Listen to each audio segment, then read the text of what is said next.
Hello friends, ചെമ്മനീർ പൂവിൻ്റെ പുത്തൻ promo റിവ്യൂയിലേക്ക് എല്ലാ കൂട്ടുകാർക്കും സ്വാഗതം. അങ്ങനെ നമ്മുടെ സുധിയാണെങ്കിൽ വീണ്ടും പെട്ട് അങ്ങനെ ഡോക്യുമെന്റിലൊക്കെ ഒപ്പിട്ട് ക്യാഷൊക്കെ കൊടുത്ത ശേഷം അയാൾ അങ്ങനെ രക്ഷപ്പെടാണ് കേട്ടോ. ആ സമയത്തായിരിക്കും നമ്മുടെ സച്ചി വണ്ടിയും കൊണ്ടുവരുന്നത്. അവിടെ വെച്ച് ഒരു വഴക്ക് നടക്കുന്നു. അപ്പൊ ഇയാൾ പോകുന്ന കാറും സച്ചിയുടെ കാറും തമ്മിൽ അങ്ങോട്ടും ഇങ്ങോട്ടും പോകാൻ പറ്റാത്തൊരു സ്ഥിതി വരുമ്പോൾ ആ ഓണർ പോകുന്ന വണ്ടിയിലെ ഡ്രൈവർ ഇങ്ങനെ സച്ചിയായിട്ട് വഴക്ക് കൂടുകയാണ് കേട്ടോ. അന്നേരം നമ്മുടെ സച്ചി ചോദിക്കും, ഇതിലിരിക്കുന്ന ആരാ, രാജാവോന്ന്. അന്നേരം ഇയാൾ ഇറങ്ങി വരികയും സച്ചിയോട് കൈകൂപ്പി ക്ഷമിക്കണം, നിങ്ങൾ ആദ്യം പൊയ്ക്കോ എന്നൊക്കെ പറഞ്ഞ് വിടുകയാണ് കേട്ടോ.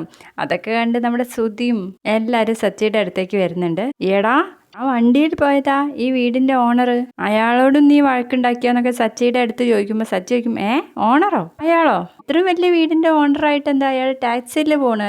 അയാളെ കണ്ടിട്ട് ഇവിടുന്ന് പൈസയൊക്കെ തട്ടി പെട്ടെന്ന് രക്ഷപ്പെടുന്നത് പോലെ ഉണ്ടല്ലോ. എടാ, നിന്നെ പറ്റിച്ച് അവര് രക്ഷപ്പെട്ടതുപോലെ എനിക്ക് തോന്നുന്നു എന്ന് പറയുമ്പോൾ പോടാ എന്ന് പറയാം കേട്ടോ നമ്മുടെ സുധി. അതിനുശേഷം ആരോ വന്നിട്ട് നമ്മുടെ ചന്ദ്രയെ പേടിപ്പിക്കുന്നതൊക്കെ ആയിട്ട് കാണിക്കുന്ന ഒരു അടിപൊളി പ്രൊമോ ആണേ ഇന്നത്തേത്.